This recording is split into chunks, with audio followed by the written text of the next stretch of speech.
Good morning, friends and family. Chaplain Joe here, enjoying my time in the Allegheny Mountains. Psalm 9, verse 9. Very important verse here.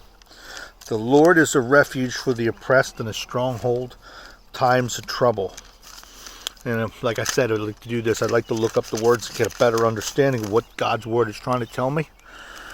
Refuge is a condition of being safe or sheltered from pursuit, danger, or trouble. Oppressed is caused to feel distressed, anxious, or uncomfortable. And boy, I'm sure a lot of us feel like that. And a stronghold is a place that has been fortified as to protect it against attack. Now, really look at that verse. When we choose to follow the Lord in our lives, He becomes a refuge. Following God, reading God's Word, trying not be perfect, not do what the Catholic Church wants you to do.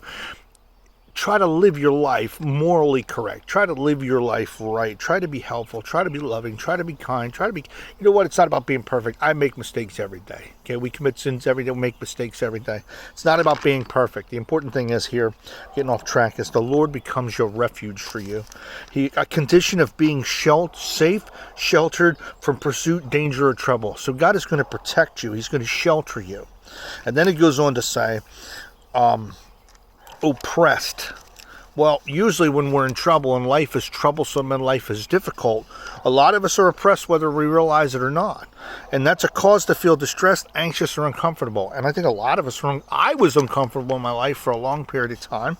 And I felt anxious all the time, and I felt upset all the time because I didn't have the Lord as my refuge. I didn't have Him in my life. And then it goes on to say that the Lord becomes a place that has been fortified so as to protect it against attack. So what's the attack? The attack obviously is a spiritual attack. I'm not going to get into that, but we are all spiritual people. We're all spiritual beings, and we're all going to be under spiritual attack. That's just a given. There's no way around that, because there's good and evil in the world, and evil is very prevalent here on earth, whereas good is prevalent as well. So with all that being said, if you're living a life that's full of anxiety, you're living a life full of depression, if you're afraid all the time, if you're sad all the time, and you're beat up all the time, and you don't know what you want to do, choose to do what I did at 32 years of age. I decided to follow the Lord. I decided to make Him my refuge. I decided to make Him my stronghold. I decided I decided I didn't want to be oppressed anymore. I didn't want to be oppressed by the world. I didn't want to be oppressed by society, and I didn't want to be oppressed by my spiritual enemy. I decided that I wanted the Lord to be my refuge. I needed a refuge. Be encouraged today. The Lord is available. You just have to reach out to Him. God bless you.